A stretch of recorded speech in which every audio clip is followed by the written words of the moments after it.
Ashley, I never expected to be great. I'll be honest. You know how a lot of these people that become the best at what they do say, well, this was a plan and, you have to believe in yourself. And yes, I got to the point where I believed in myself. But if you asked me on day one what my ultimate goal was, I just wanted to have a good body. And I wanted to, like I told you, I just wanted to feel better. When did you start to figure out what works for you? And was it kind of hard to follow the process at first because you weren't seeing the changes right away? Well,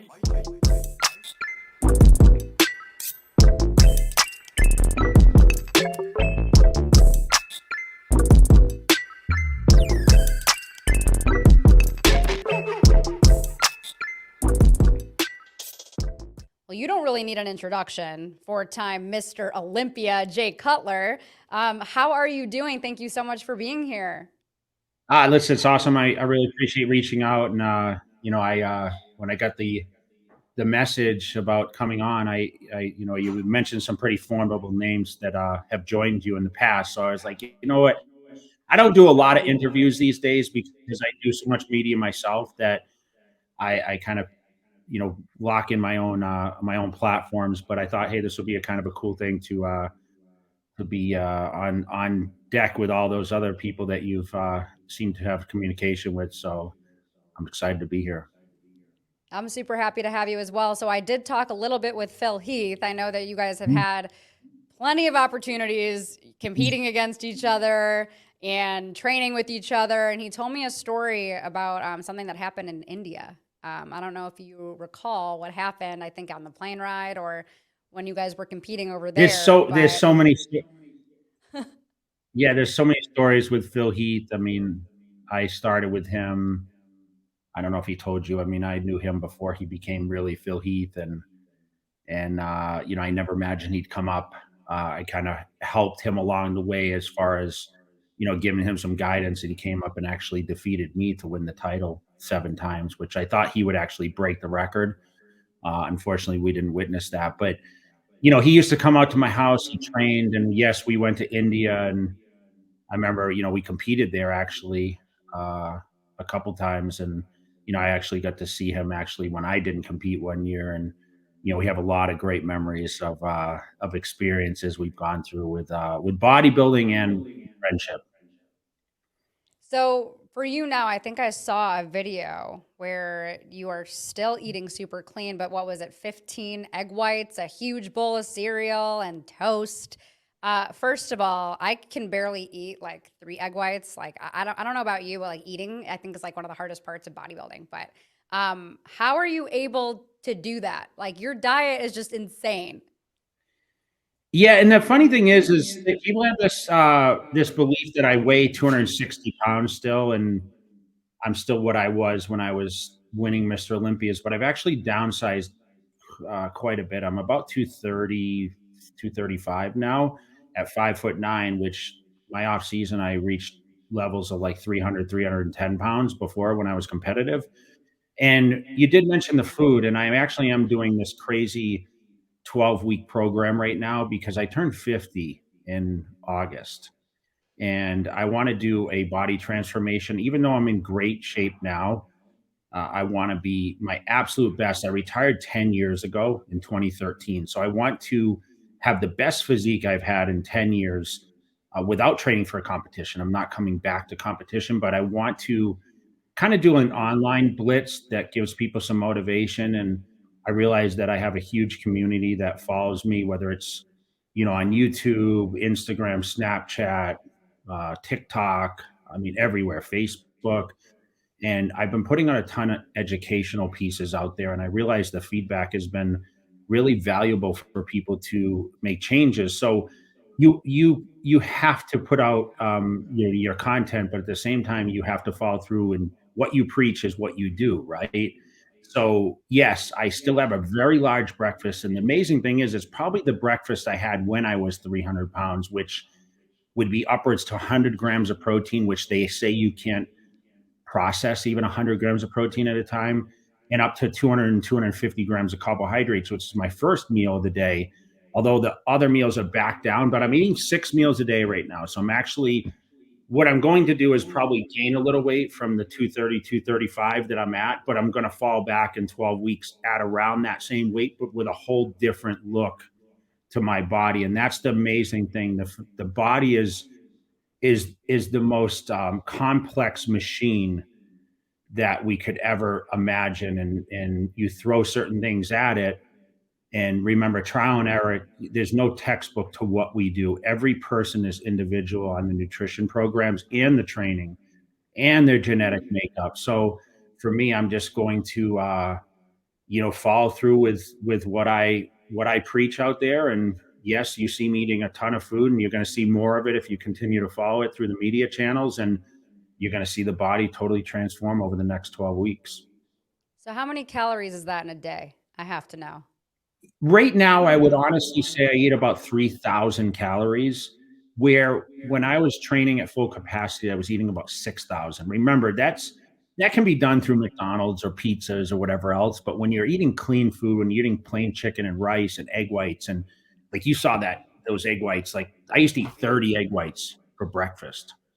Oh my And I used to eat God. 5 pounds of meat a day. I mean, there's those stories you hear where I would buy a whole cow at a time when I lived in Massachusetts. So I'd actually go to a butcher and I'd have the cow like hanging, and I'd be like, okay, I want this and this. I had 2 freezers in my house. I'd buy 140 pounds of chicken at a time. I'd buy 30 dozen eggs, flats of eggs, like a restaurant at a time. And I literally would have, certain days. I remember on one of my diets, I was eating 140 egg whites a day, and I was cracking those. Now today, we have pasteurized egg whites. Egg Whites International sends me all the egg whites I want, which you can actually drink because they're pasteurized. But back then, you had to worry about like some when you crack those eggs, you're going to get some sort of salmonella or something like that. Where today you don't have to worry as much. But I still prefer to cook a lot of the egg whites just because it fills my stomach a little more. I mean, I can eat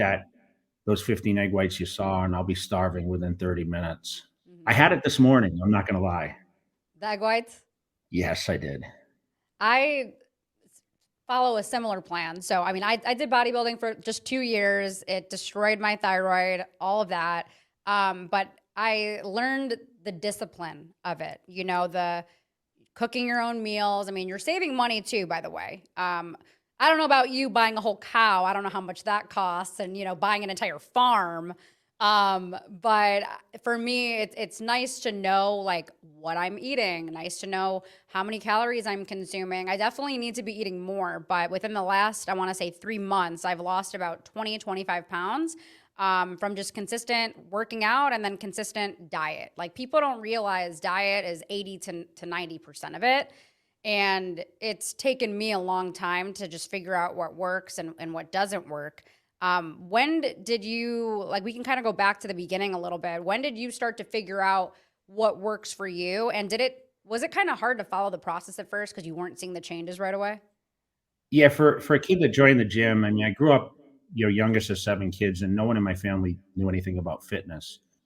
So I have 3 brothers, 3 sisters, and I started picking up books when I was 12, and I went to GNC when I was 16. I bought this book called Beyond Built by Bob Paris. He was a very world-renowned bodybuilder, good-looking guy. Uh, People followed him, and for me, I was like, that was kind of like my ideal. But at the same time, you can learn from those books. Like I said, textbooks can tell you so much, but then you join the gym and you ask people, hey, what do you eat, or how do you adjust? And to be truthful, like it was just about eat everything, right? Because I wanted to put on size as a teenager. And I was fortunate, about a year into it, I linked up with a guy named Chris Aceto, who's a large figurehead nutritionist in our field. And he lived about 2 hours from me. He was in Maine. I was in Massachusetts at the time. And he put a diet together for me, just because he said, hey, you know what, someone asked him, hey, can you look at this kid? And he gave me this diet, and I put it on my refrigerator, and it was 6 meals a day. And it was what you see, the 15 egg whites for breakfast, and some oatmeal and chicken and rice and chicken and steak, baked potato, that kind of stuff. It separated the meals every 2.5 hours. And I followed that diet for 6 months. He came back and looked at me after writing that diet for me, and he called someone and said, this kid's going to be Mr. Olympia someday, because I was just that dedicated. I remember I followed that program to a T.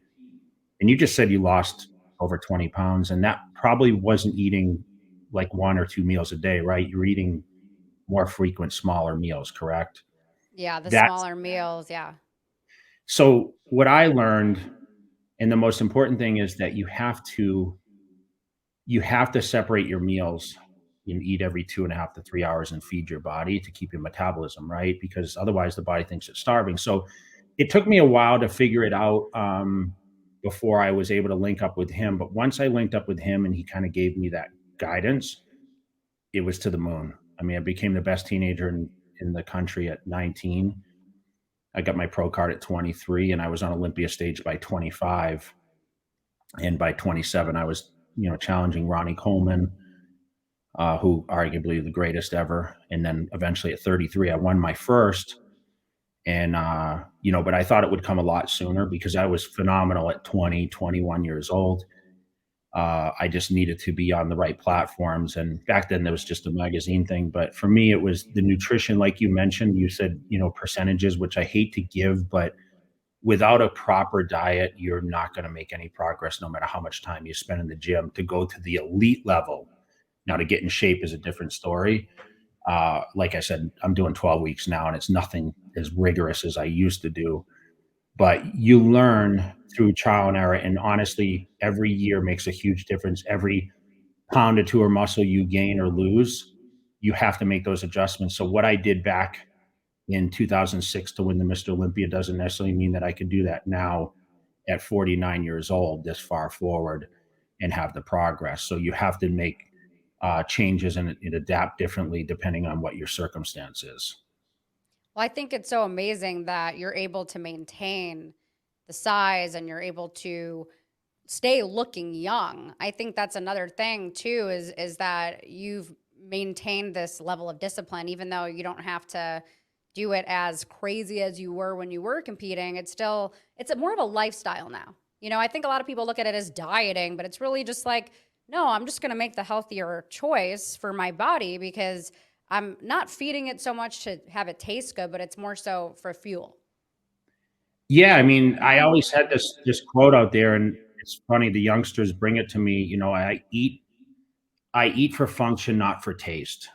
And Mm, unfortunately, like when you try to explain to someone like what do egg whites taste like, it's not. You can't really explain what does plain chicken taste like. Not so good, right?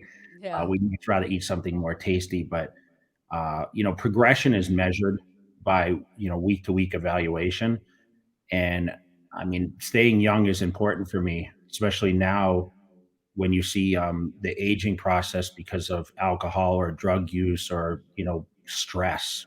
Right, stress is probably the biggest killer. That is kind of a hidden killer, and the gym is my ultimate outlet for stress. And that's how, honestly, why I started training. I loved bodybuilding, but truthfully, at 18, I was at a huge crossroad. I had a family business that did concrete that they wanted me to come work in the concrete where I wanted to do something different. And I thought if I could ever leave Massachusetts, and I used to see California, it was a dream to me. And that's really why I started weight training, because when I went in that gym for that 2 hours from 8 to 10 at night after all my classes were over, I was studying criminal justice at the time. I didn't have any stress, and I didn't feel any of that. Like, what do I need to do with my life that was kind of being put on me at that point. And there's nothing like it today. The biggest and the most exciting part of my day is still the workouts. As much successful business as I have, or relationships, or anything else. And not to say I'm super stressed, because I think I'm at a comfortable point in my life. And that's one thing I can tell you, coming from someone that's older. You reach a certain level and you're just like, you know what, you just don't care as much anymore about certain things, and you just want peace. And I'm kind of at that point in my life, and the workouts are still. That's what I'm loving about everything is the working out is still a huge part of my life. I feel good, I look good, and I'm more motivated than ever to succeed in everything that I do. So how do you stay motivated? Like, what's your particular why? If you're not competing, and bet you a lot of people ask, like, what is your why? I guess I'm self-driven, but at the same time, you have a lot of people that support you. Listen, we have social media, which is you're in touch every second with people. I have certain goals. Obviously, this is what my lifelong journey was, bodybuilding, and bodybuilding is a very broad term. I usually say the female bikini competitors bodybuild, right? It's something that, we all go to the gym and we try to, become artists and look at our bodies through the mirrors. And I think that's how we use a lot of our judgment is, it's kind of like an art form, although bodybuilding has gone extreme, and including myself. Like, I took it to levels where I don't think it was as artistic as maybe like what classic or men's physique shows today. Uh, but I think, motivation is something inside. I mean, I just want to always look better and feel good. And definitely, like I said, I didn't think that this many people would continue to follow my journey when I stepped away from the stage 10 years ago. And I have a huge community, a huge following. And, I think I'm kind of like someone that people look upon as a motivator. And I would honestly tell you that, the message I get on a daily basis, and the comments and everything else. I mean, I just was at the supermarket last night, and this older gentleman came up to me and he said, "You have a great physique." And, for a minute, I'm like, well, I'm nothing like I used to look, and I'm almost 50 years old. And do I really look that good still in a t-shirt?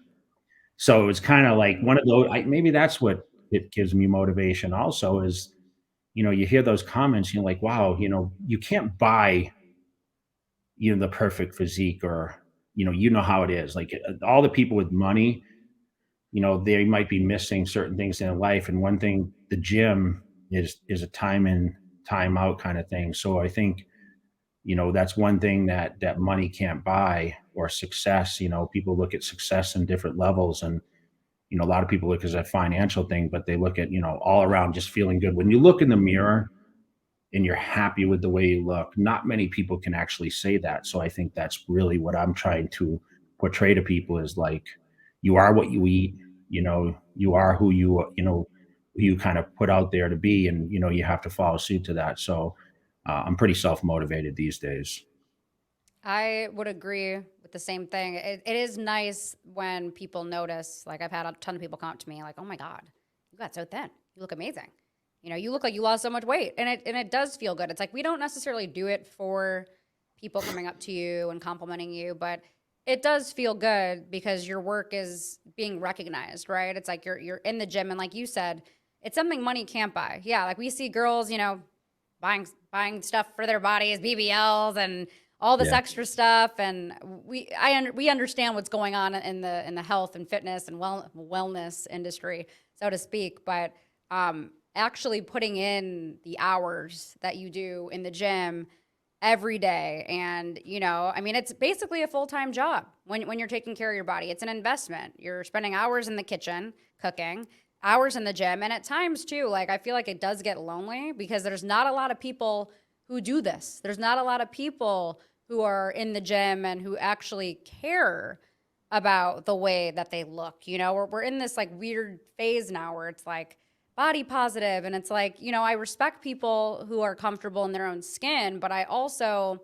look at it from a standpoint of like, why do we not put more of an emphasis on health? Like, why do people just not care? Yeah, it's just the availability. And you look at, I was walking through the airport the other day, and I said to my fiance, I said, man, it's like, it's just crazy that all these restaurants, and, it's very hard to eat clean food, right? And people are ordering, I see like bags of McDonald's and stuff when they get on the plane. And I'm thinking in my head, like, flying and water retention. And, I'm on this whole kick for this, 12-week transformation. So I already had that in my mind. And I'm like, it's just disappointing that, our society is just exposed to such unhealthy things, and the sugars, and that's really, I try to tell people, like, you don't realize how much of a killer sugar is. And, listen, you could talk about nutrition all day long, and it's like what we talked about from the beginning, like the diet is everything. And, the gym is, some people should be doing some sort of exercise, whether it's swimming, biking. It's easy to make excuses, but, I think hopefully someone watching this or listening to this would just say, okay, let's stop making excuses, and let's make an effort to do some sort of movement through the week that's going to be more beneficial for me than doing the things I know are negative side to my physique.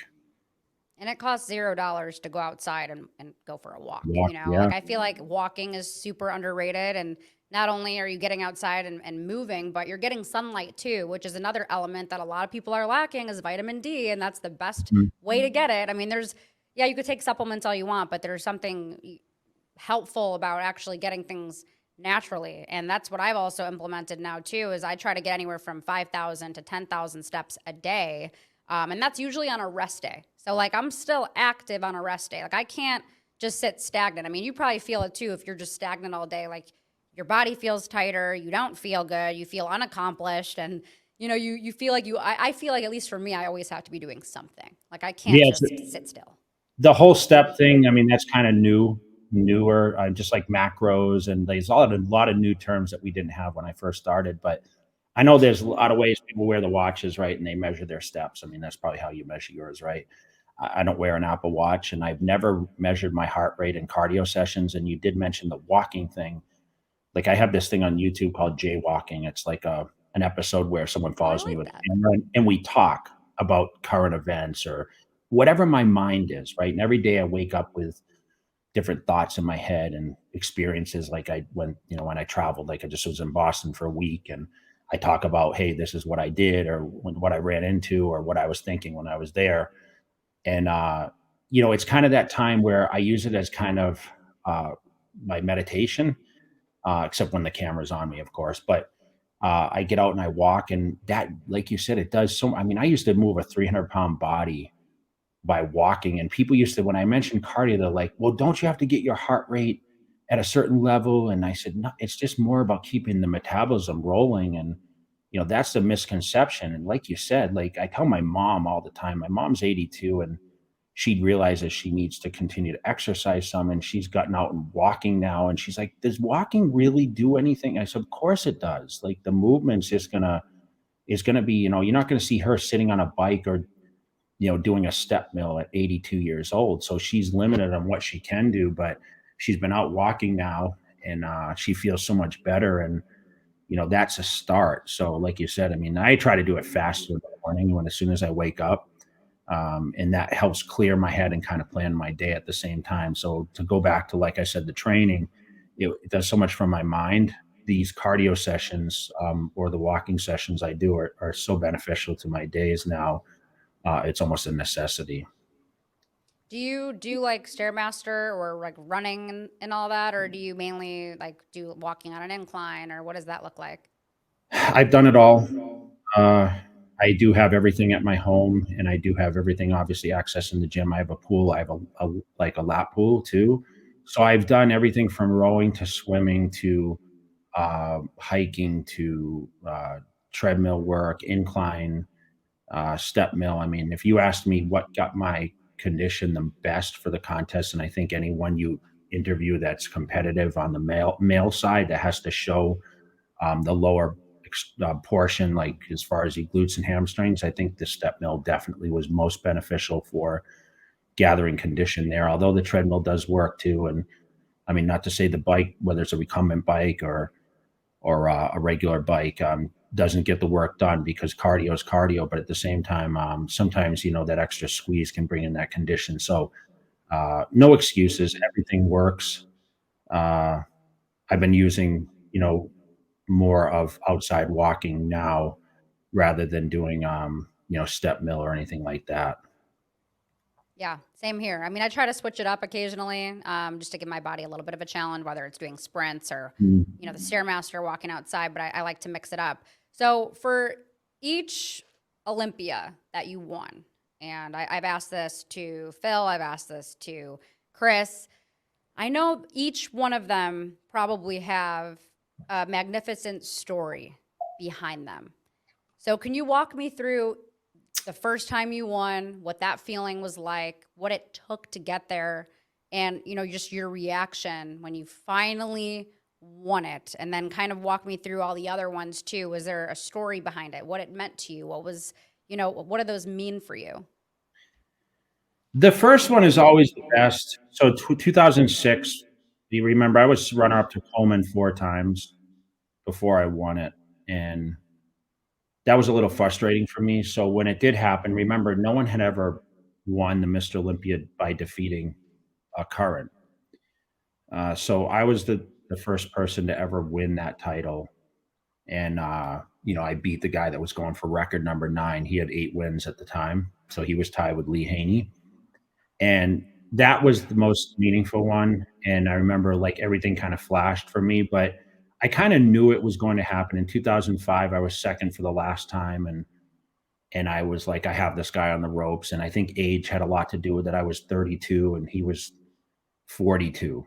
So I knew that eventually, time, no one beats father time, right? So I started to see my physique come into its own. I still believe a male peaks in bodybuilding in their late 30s. Some of these bodybuilders will never see that age because they'll retire, like Lee Haney retired at 31. Uh, but I think, that one was very meaningful. '07 was a difficult one because I was a little sick prior to. I had an infection and I did win the title and retain the title, but I, almost lost to a guy named Victor Martinez, who still to this day says that I owe him that Olympia. But everyone that I trained for, I trained as hard. I was in Vegas training for these. I lost in 2008 to Dexter Jackson, and I came back in '09, arguably probably the greatest physique I ever brought. And I was really hungry for that one. I had a great training camp, switched up some coaching. I was really against all odds on that one because no one has ever lost the Olympia and came back to win it. And that was the year of the quad stomp. That's kind of what I'm known for in the younger generation, that leg stomp. And, I came back to win that in fashion where I was undeniable. So that probably was the most memorable one as far as like excitement. Like I mentioned, the first one was like the most amazing thing ever because it's the first victory, but coming back to win it was almost like I did what I did in 2006 again. And then 2010, Phil was second to me. And that was like, of course, another great victory. But definitely '09 and '06 were the memories. And then, Phil won in 11. I tore my bicep like 3 weeks out. And I was super happy for Phil too, honestly, like because like I said, I had found Phil Heath, as an amateur at a backstage at a contest, and I saw the potential and we became super close friends. We spent a lot of time together. So when he won, it was almost like a victory for my team. And although I had lost the title, it was kind of like his time coming in. And I was on my way. I was going to retire after 5 Olympia wins anyway. That was kind of my goal, was to have 5. I actually have some pedestals sitting behind me, and I had 5 pedestals set for the Olympias, and I only filled 4 of them. So it was a little difficult, when I got home and realized that this probably wasn't going to be attained because I knew by that time Phil Heath was unbeatable. Like for years, he reigned. He was like the next level. And, but that kind of, a lot of stories in between. I mean, I tore apart the Vegas gyms getting ready for these shows. I felt I was the most dedicated person at that time. I mean, if you look really back in the deep history, like I slept, ate, and trained. That's all I did. I did guest appear in the off season. I felt like I was a great ambassador. I traveled worldwide. I had great sponsors at the time, Muscle Tech and Muscle and Fitness, Flex magazines, Muscular Development. A lot of people I have to thank for that opportunity, and mostly the fans, right? The fans supported me. I developed a huge fan base for being the underdog, and then of course to win it.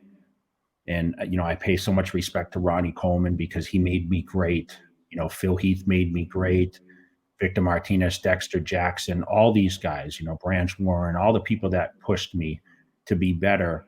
I owe something to Chris Cormier, who, I placed, first in front of at the Arnold for 3. Remember, I won on Arnold Classics 3 times too. So Schwarzenegger's show, he was a huge inspiration to me. Arnold himself. So to win that contest and the Hummer trucks, which I don't know if you could see the Hummer trucks. Oh, they're sitting back here, the Hummer trucks. You can see this. You can kind of see them back there. They're like toy Hummers, but I actually won Hummer trucks when I won 3 years in a row. I won 3 trucks there, so it was pretty cool. Wow. Yeah, no, that's incredible. And the thing is, I know that you really wanted to reach 5, but I mean 4, like you got to give yourself some grace there. Like that's hard. Not everyone can say I'm 4-time Mr. Olympia. I understand you want to push the bar and you're like, I want 1 more and I want to get 5, but I mean, 4 is still an incredible feat. Ashley, I never expected to be great. I'll be honest. You know how a lot of these people that become the best at what they do say, well, this was a plan, and you have to believe in yourself. And yes, I got to the point where I believed in myself, but if you asked me on day one what my ultimate goal was, I just wanted to have a good body, and I wanted to, like I told you, I just wanted to feel better. Being in the gym was a huge outlet for me. But for someone to tell me at 18, when Chris Aceto told someone, this kid's going to be Mr. Olympia, I was like, that's not me. I'm in a town of 6,000 people in Massachusetts. No one ever leaves. And, if I could ever just go to California, I took a trip when I was 19 out there, and I got to witness Gold's Gym Venice. And, back then it wasn't social media. So you got to remember, like, when you actually saw these things in person, you didn't see videos and that kind of, you only saw it in magazines or books. And, it was rumored Arnold Schwarzenegger trained there and some of the greats. So for me, it was like, to be Mr. Olympia, like, it was not expected. And when I got pushed to second so many times, it was like, damn, am I ever going to win this thing? And eventually, like, when I wanted it, that was kind of a curse. I don't know how much history or some of the people that are following along, but the guys that placed second before me never won. Like, it was like, if you were second, it was like the curse. No, very rarely did anyone place second and ever win the title. I don't know if anyone really did, in the modern era, like to Dorian Yates or Ronnie Coleman. Obviously, I battled him quite a bit, but you had like Sean Ray, Kevin Levrone, Narcero Sambadi, all these guys, Flex Wheeler, who were the next, and they never were able to break through and win it. I was the one that actually was able to do that. So I was very honored. And I kind of did that as like, hey guys, I did this for the sport and the organization. And, it gave hope to a lot of people moving forward. And now you've seen like the Phil Heath, who placed second to me, won it. And, all these other guys now that, are winning the title. It's kind of changing hands back and forth now. And I think it makes it more exciting, to be honest. What are some pieces of advice that you provide to some of those bodybuilders now? And do you mentor anyone? Are you in close contact with Uh, anyone who's currently competing? I'm not as close to a lot of the other guys. I think I'm more of an outside mentor, meaning, the consistency definitely pays off, but at the same time, you never get complacent with what you do. Like, no matter how great you win a title, you always have to work to improve, because the judging can change, the standards can change quite a bit. But you never be satisfied in what you do, and you just go right back to work, and use the formula that kind of got you there, but work around some of the obstacles or some of the changes that might come, with time. And remember, we're aging every year, and there are more beneficial things. We're in an era now where we're talking about ice baths and that kind of, where I used to just focus more on tissue therapy. We didn't have ice baths or cryotherapy or any of that. And all I hear in the media now is how beneficial ice baths are, and what type, how that can really help the training. Where I was doing like Pilates and kettlebell training and active release therapy, I was flying around the country to make sure my body was in tune. Where now it's, there's these different theories on what to do. So I would take advantage of, just not falling into, well, I did the same thing as I did last year specifically. If there's more beneficial things to do with your physique and outside the gym, I would take advantage of it. Back when I first started training, it was all free weight movements. We didn't have the machines that we had that mimic a lot of these movements now. So coming from a hardcore guy, I would tell you that, listen, free weights aren't absolutely necessary now. You can work on a lot of this machine work that basically does the job for you, and you won't have those issues, later on in life. I mean, this is a long game. I suggest to everyone, like, at 50 years old, you should still be able to train at the capacity you could at 25. And I think kind of that's what I'm setting out to do. So, mentor, not necessarily, but I think I've kind of set a good roadmap for a lot of people.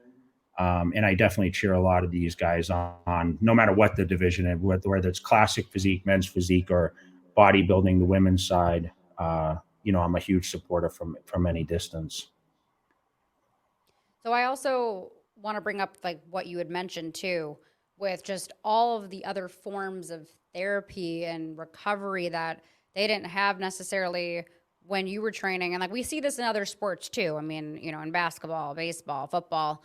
Um, Do you think that we're going to maybe start seeing more guys maybe winning the Olympia more times because they have the ability to rest and recover, and maybe we won't see as many injuries? Because I know, like with bodybuilding, a lot of people end up getting sick, or they end up being hurt, or they end up, just because they're putting so much wear and tear on their body and not emphasizing rest and recovery enough. Do you think that we're going to maybe see a shift? I think, we talk about this often, and people always think there's going to be the next thing. I mean, I still think you're going to have repetitive winners, but at the same time, the competition does get a little tighter.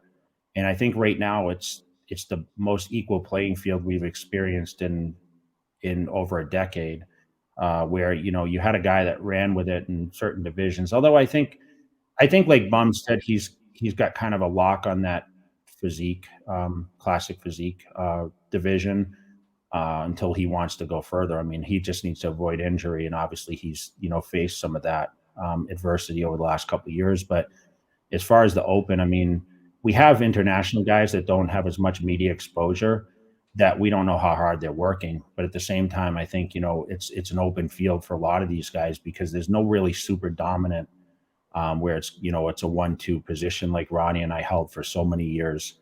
And I think, yes, guys are smarter. They're putting more of their investment, which, that's very lucrative. Bodybuilding is lucrative these days, whether it's, your online work, or, some of your endorsement deals, and the prize money is a lot more now. So I think you have a great advantage to invest in yourself, invest in your body, and keep making the progress.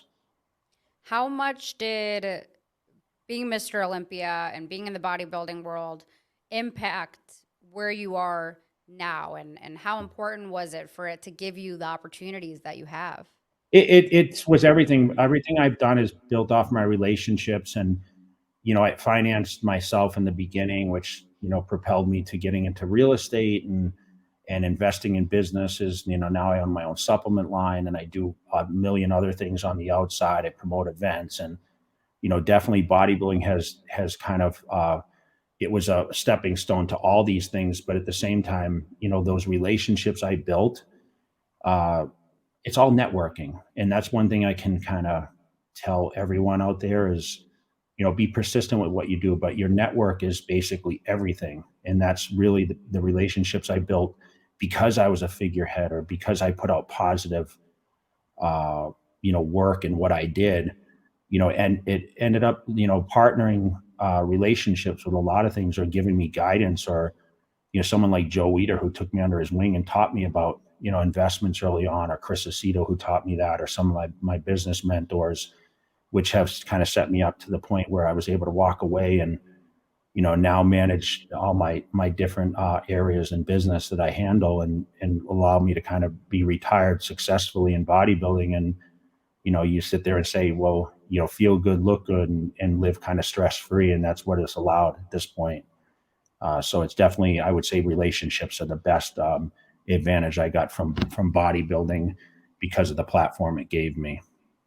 And then, as you mentioned too, like with social media, we didn't really have that back then. Was it hard for you when you started, like, posting on Instagram and YouTube and all those platforms? Was it like hard for you to get used to it and all that? I had a 19-year-old assistant that Ah, okay, that's the secret. told me, "Hey, you got to get on this thing, Instagram." This was like 2011 or 12 or something. I said, "What is it?" He says, "Oh, you show your life on here, or whatever." I think the first thing I posted was my car, or a picture with Drake. At the time, I was like, Drake was on the come up then, and we became kind of friendly. And I think that's what I started. Like, one of the first pictures. I don't know who goes to the bottom of their Instagram feed. I have Yeah, whatever, like 5 million that's a people big on. flex. Yeah, so it was kind of like, okay, show your life. And I thought it was kind of weird in the beginning. It's just like Facebook. In 2007, I started a fan page which has like 6.5 million on it now, and it was great to be able to just showcase, hey, what you do, and communicate with people you meet all over the world, right? And today, now we have a lot more platforms you can do that with. So I just think, yes, it was definitely a big change for me, but at the same time, having a younger generation around me really helped a lot. So I have to shout out Larry Smith, because he gave me that first Instagram, and I continue to really do a lot of business on that today. Do you wish you had it when you were competing? Like, would it have made a bigger difference or no?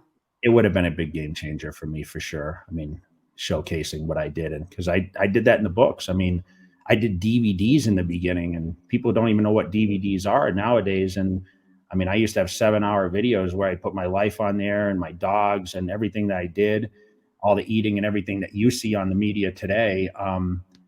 That's kind of what I showcased on there, which was crazy, right? I mean, all my DVDs were my early social media. And you were mentioning earlier too that I wanted to touch on, which is like, people that have like a lot of stress and being able to regulate your emotions and all that. So if you have all these businesses, right? Like you have all these businesses, you're doing all these things, plus your diet, plus your workouts. How do you go about like finding a balance for yourself? And do you take any time to enjoy yourself, indulge in good food? I mean, is it all just, strict game plan every day, all day, or do you have time to deviate from that a little bit? I work around the trips that I do, and I try to do as much exciting things as I can. I'm a very simple person, so I'm a workaholic. I'll be honest. Everything kind of revolves around business. But when I do, take time away, I try to take some relaxation.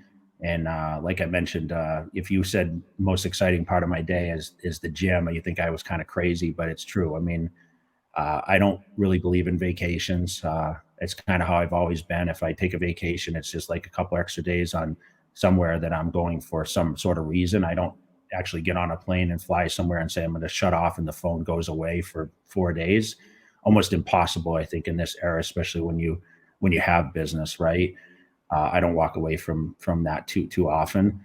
I probably should learn a little bit of shut off, but being at home, with the dogs, my fiance, and just that's probably the most exciting time for me, is because I can actually shut off and I'm not surrounded by chaos and everything else.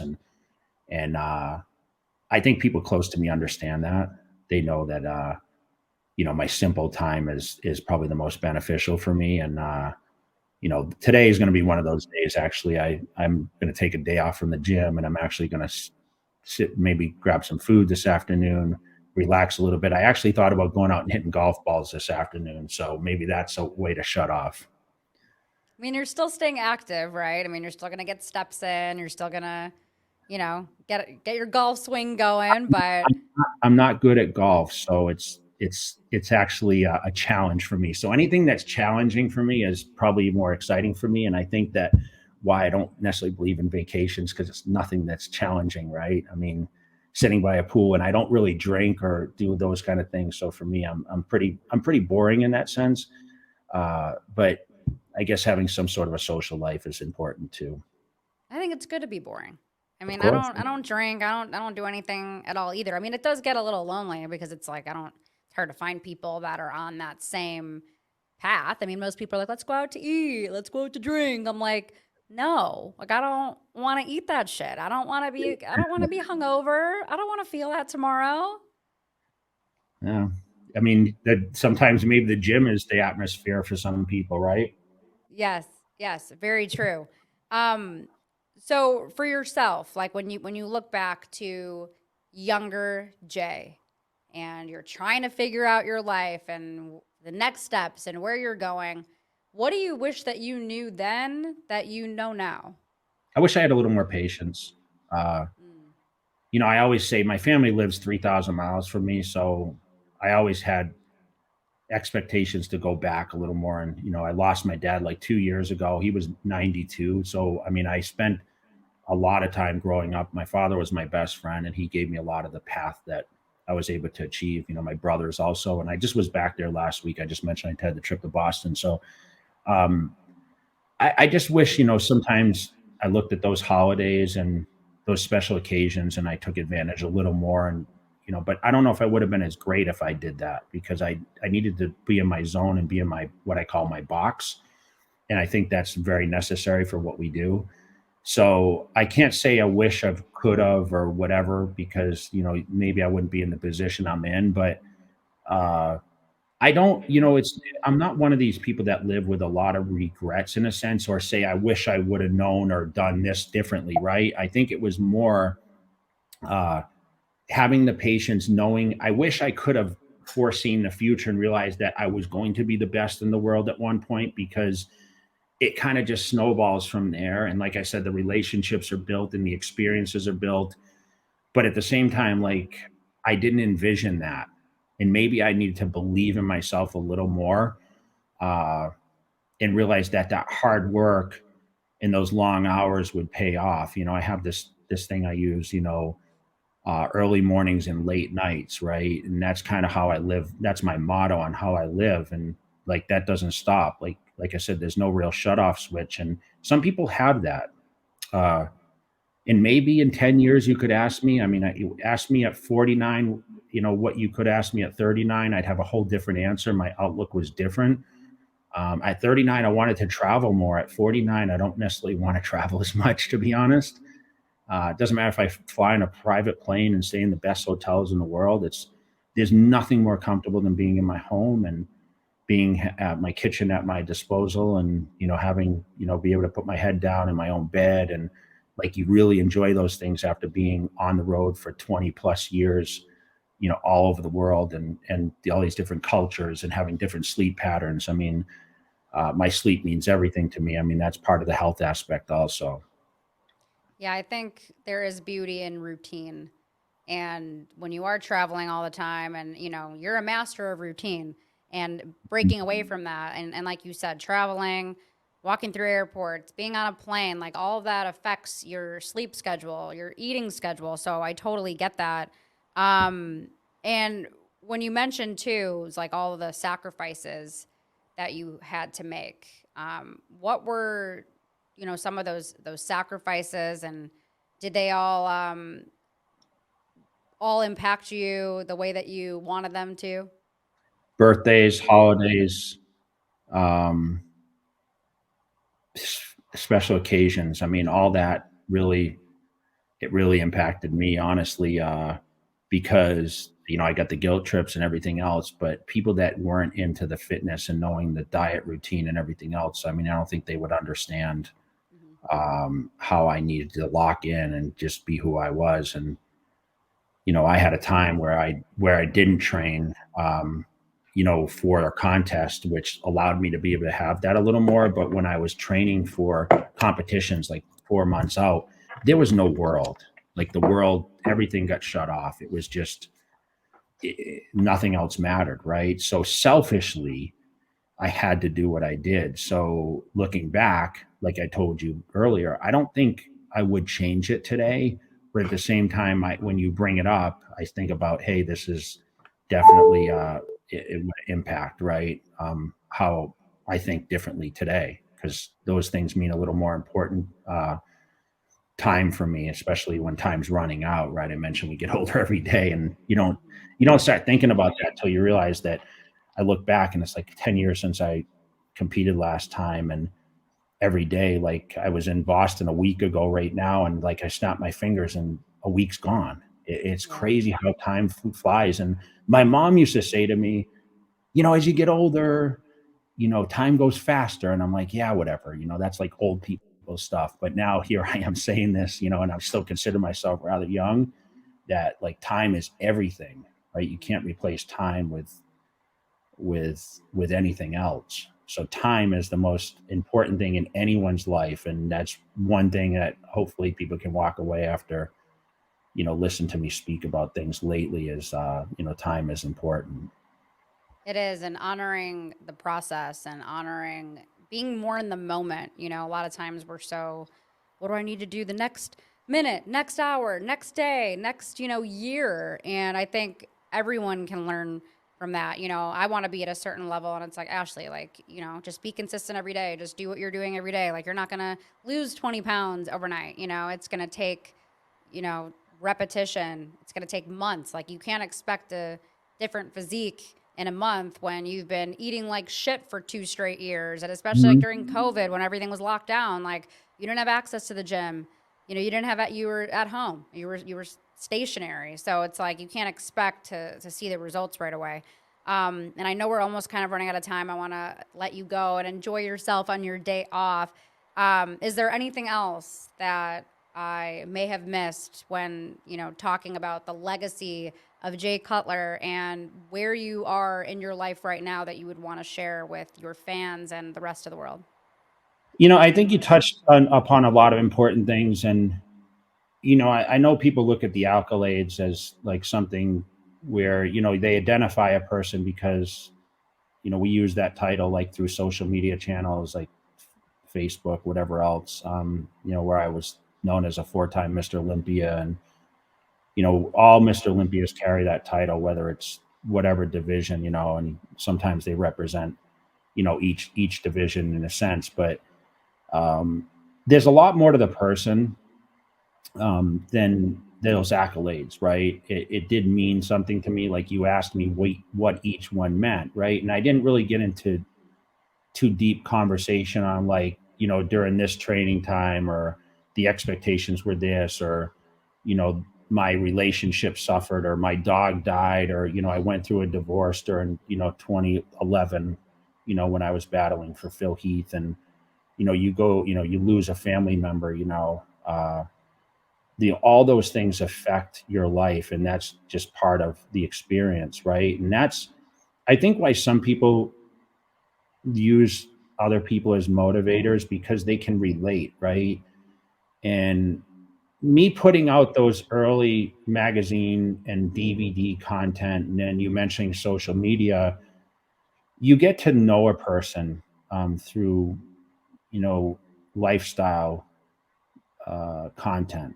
And I think, the magazines used to showcase how I worked out, but then they got a little deeper and they showed, that I loved my dogs and, I was very appreciative of my family and friends. And, when I travel, I was very committed to all my fans around the world. That's one thing I can and truly say is like my fans mean everything to me and those people that have supported me. And I have people that I hand wrote letters to back in 1995, 96, 97 before like I launched jcutler.com website and AOL dial up came about and we responded through emails later, right? This is probably even before your time, right?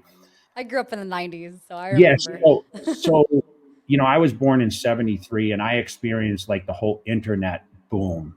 And I did handwrite letters. I had a PO box that, I put in the magazine articles. So at the end, if you want to contact Jay Cutler, you can write a letter. And I still have contact with those people today that used to handwrite letters with me. So they've been fans of me since I was 20 years old.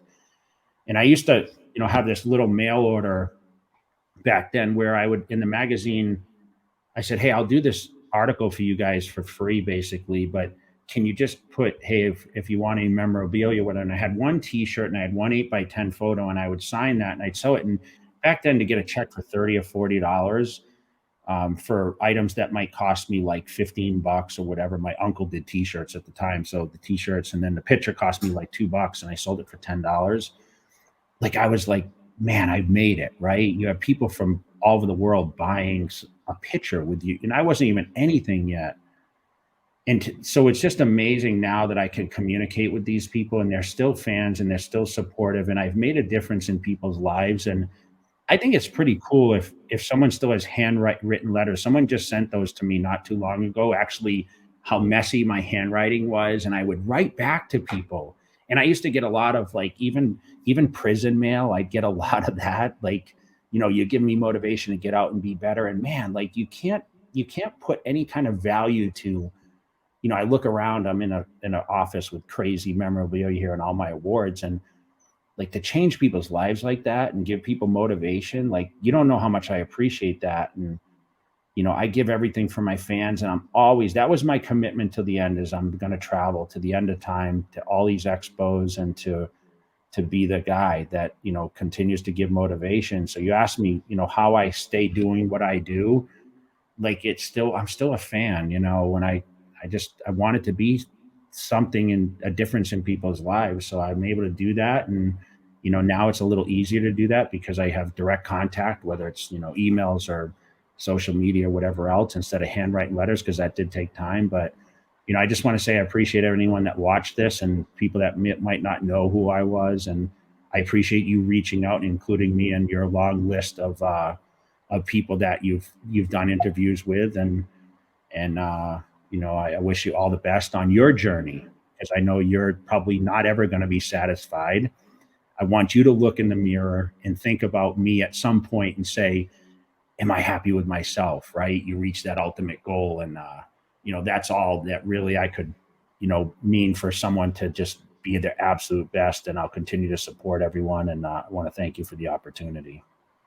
Well, if that wasn't a mic drop, I don't know what was. I think that was incredible. If anyone needed any motivation for their weekend, that was just awesome. And again, I really appreciate your time. I know you don't usually do interviews.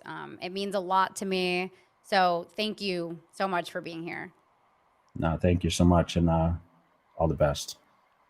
And also, too, before we end, I think it's so cool that you have the same name as another Jay Cutler, and I'm actually happy that you were able to get the URL, the website, before he did, because I'm sure he probably was battling for that. I think that's pretty cool. I'll tell you, it's kind of funny because he has a podcast. He reached out to me recently to come on the podcast. Did he really?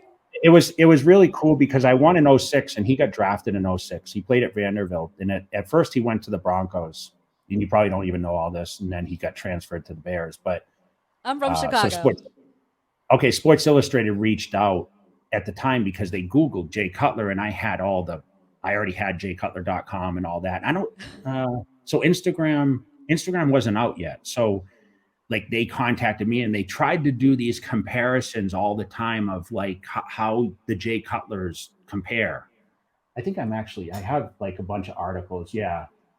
So I actually have one on the wall right here, and it's pretty cool. Like, what it is. And I always knew how Jay Cutler was playing by my Twitter, because they did one thing. They always tagged me on the Twitter because I had Mr. O. Jay Cutler, and I don't think he had Twitter.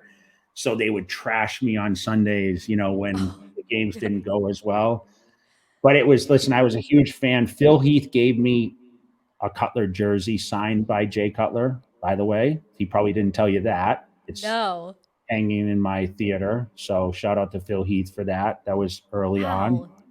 And yeah, I'm definitely not the Jay Cutler from the Bears, but I think it's really cool that he was one of the highest paid guys at one point, and I have a lot of respect for him. But it just didn't really work in that system over there. But and then he did reality TV and all that. So I still get a lot of people that reach out to me, to be honest, like some of these celebrity event like shows or whatever else, and they email and they sometimes this is the quarterback, right? I'm like, no, this is the bodybuilder. It's like amazing because they go to the website and you can see on the website like who I am, right? I'm still using the jacked up pictures, and they're like, damn, that quarterback's still jacked, That is hilarious. Hopefully I wasn't one of those people trashing you on Twitter back in the day when he was playing.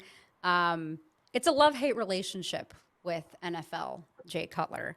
And I don't want to be the one to compare careers, but I will say you are the better of the Jay Cutler. I will go on record, and I don't care if I get any hate for that, but I will say that I'm more impressed with your accolades than I am with his. Hey, you know what? I was great at what I did, and it is cool to share the same name. I mean, it did obviously give me some notoriety also. So shout out to Jay Cutler, the quarterback.